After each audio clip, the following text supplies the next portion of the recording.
आइए मित्रों, हमारे YouTube चैनल स्वाध्याय में आपका हार्दिक स्वागत अभिनंदन।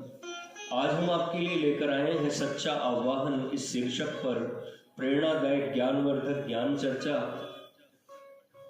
अगर आपने हमारे चैनल को लाइक और सब्सक्राइब नहीं किया है तो आपसे निवेदन है, कृपया चैनल को लाइक और सब्सक्राइब अवश्य करें। वास्तविक प्रयोजन होने पर केवल देश के लिए ही क्यों, किसी भी प्राप्त कर्तव्य के आह्वान को स्वीकार कर अपने को उसके प्रति समर्पण कर देने के लिए तैयार रहना चाहिए। चित्त की ऐसी अवस्था हो जानी चाहिए कि बाहर का कोई उत्साह या किसी प्रकार का बाह्य आंदोलन न होने पर भी मन सत्य के आह्वान को स्वीकार कर सके।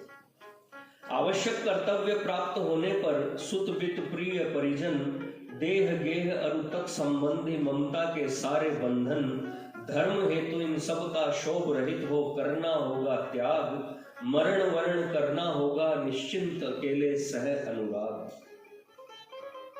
यही मनुष्यत्व का लक्ष्य है। इसी सिद्धि की प्राप्ति के लिए सारे साधन हैं। सच्चा आह्वान आया है या नहीं एवं अंतःकरण ने उसका उत्तर दिया है या नहीं, इसका निश्चित प्रमाण यही है कि जब चित्त किसी उत्तेजना के वश होकर नहीं किंतु यथार्थ सत्य के आघात से मृत्यु को भी आलिंगन कर लेता है, पर इसके लिए न तो उसमें कोई शोक उत्पन्न होता है एवं न संसार का कोई भी बंधन उसके मार्ग में रुकावट ही डाल सकता है।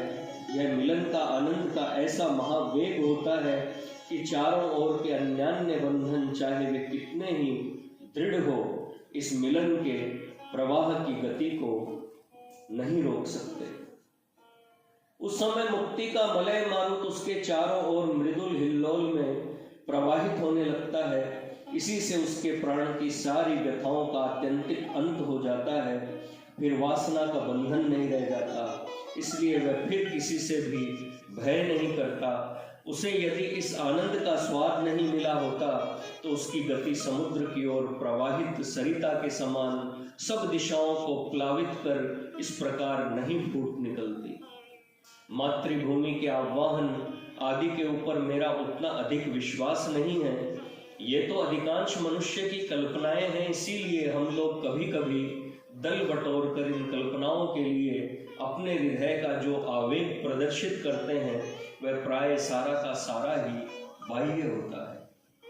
मनुष्य के अपने अंदर जब कभी आत्मा का जो आह्वान जग उठता है वही सत्य और स्वाभाविक है और उसी पर मेरा विश्वास है। ऐसे आह्वान में कल्पना का या स्वार्थ का मिश्रण नहीं होता। यह एक बार की आत्मा की निखालिस पुकार होती है जिसे सुनते ही सारी इंद्रियां एक ही साथ उसे स्वीकार करने को तैयार हो जाती है।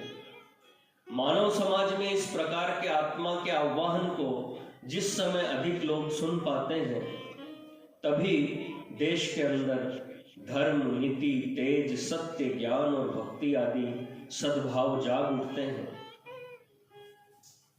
किसी व्यक्ति विशेष में भी जिस समय मनुष्यत्व की प्राप्ति की सच्ची उत्कंठा जाग उठती है उस समय भाद्र मास की भरी नदी के अनंत सिंधु की ओर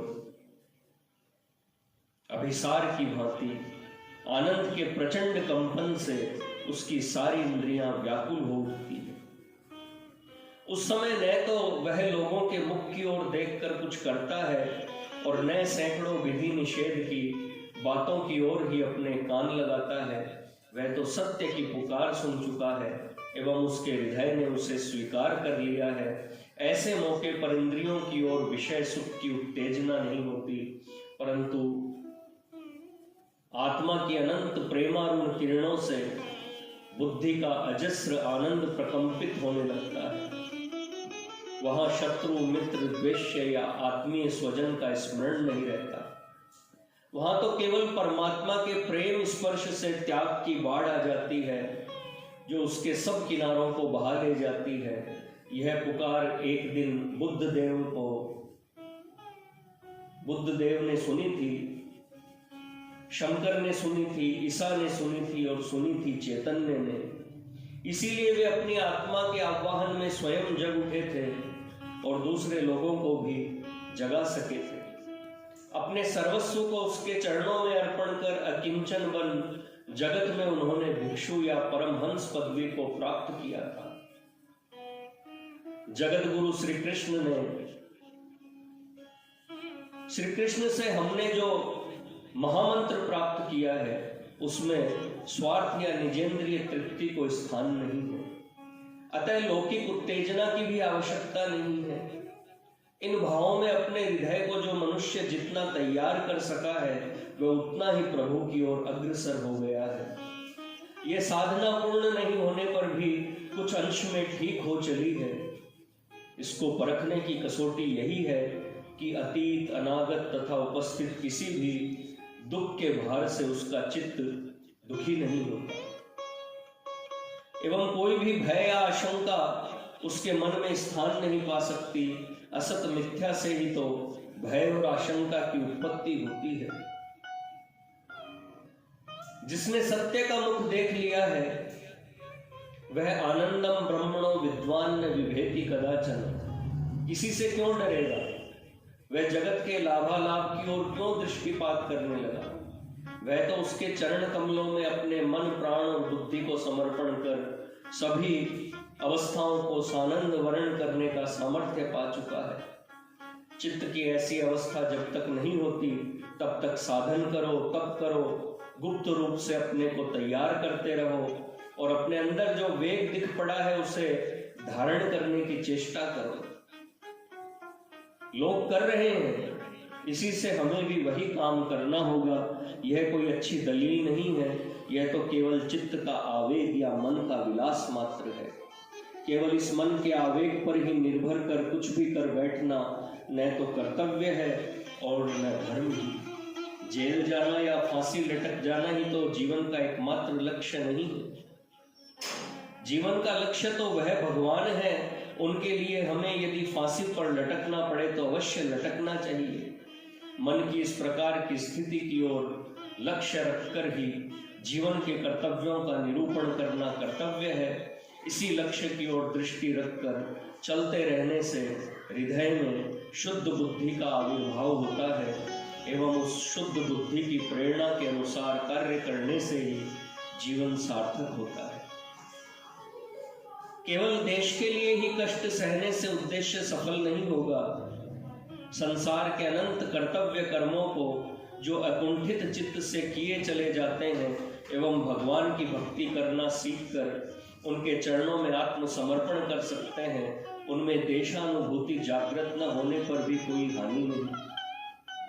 केवल देश के रूप में ही भगवान को देखने की अभिलाषा उनकी पूर्ण रूप से प्राप्ति की अभिलाषा नहीं है।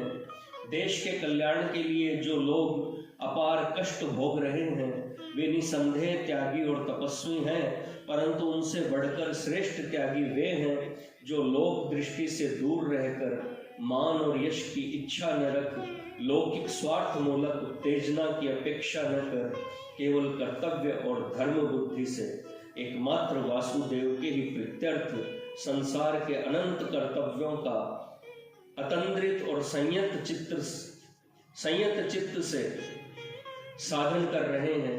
उन्हीं की तपस्या और उन्हीं का त्याग यथार्थ तपस्या और त्याग है एवं वह निश्चय ही उस महामहेश्वर के चरण प्रांत में जा पहुंचता है और भक्त के भगवान भक्त की इस त्यागांजलि को बड़े आदर के साथ ग्रहण करते हैं। किंतु जो देश प्रेम दूसरों के प्रति हृदय को अत्याचार से उत्तेजित करता है, मनुष्य को अनेक अशुभ कर्मों में लगाता है, केवल स्वदेश के कल्याण के लिए जगत के जीवों का उपेक्षा या उनसे द्वेष कराता है, वह उस स्वदेश प्रेम का मूल्य लोक दृष्टि में कितना ही अधिक क्यों न हो, वह भगवत प्रेम के अंतर्गत नहीं है, प्रत्युत विरुद्ध है। स्वदेश और स्वदेशवासियों के प्रति होने वाला प्रेम यदि विश्व प्रेम का बाधक हो तो उसके भी विरुद्ध खड़े होना पड़ेगा। यही धर्म का गूढ़ रहस्य है। जो स्वदेश प्रेम, अंधता और स्वार्थपरता का नामांतर मात्र है, उसके सेवन से कदापि कल्याण की प्राप्ति नहीं हो सकती। जीव प्रेम, भगवत भक्ति और सत्य की उपासना, इन तीनों पर लक्ष्य रखकर ही समस्त कर्तव्य कर्म करने होंगे। इन तीन परम धर्मों के पालन करने में यदि सर्वस्व नष्ट होता हो, प्राण जाते हो, स्त्री पुत्र स्वजन बांधव आदि सब का त्याग करना पड़ता हो, तो उसे परम प्रसन्नता से स्वीकार कर लेना चाहिए। इन तीनों के सामने संसार में कुछ भी प्राप्त या वर्ण करने योग्य नहीं है। पाश्चात्य सभ्यता और तदनुकूल शिक्षा दीक्षा के फलस्वरूप पाश्चात्य देशवासी स्वदेश और स्वजनों की हित कामना के नाम पर जिस प्रकार अनुद्वार स्वार्थ युक्त कार्य करते हैं एवं जिस प्रकार अन्यान्य और अधर्म को आश्रय देते हैं, हमें उस महाभ्रम में कभी नहीं फंसना चाहिए। इस प्रकार की नीति आत्मदर्शन के अनुकूल नहीं है, अतएव उससे विश्वहित नहीं हो सकता, और जिसमें विश्वहित नहीं वह कदापि यथार्थ कल्याण नहीं है, वह वासुदेव की वास्तविक पूजा कदापि नहीं समझी जा सकती।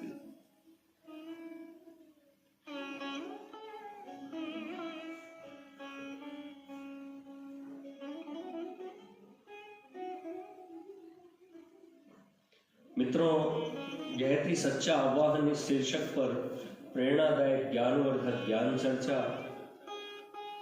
अगर आपको हमारा चैनल पसंद आए तो इसे लाइक और सब्सक्राइब अवश्य करें। धन्यवाद।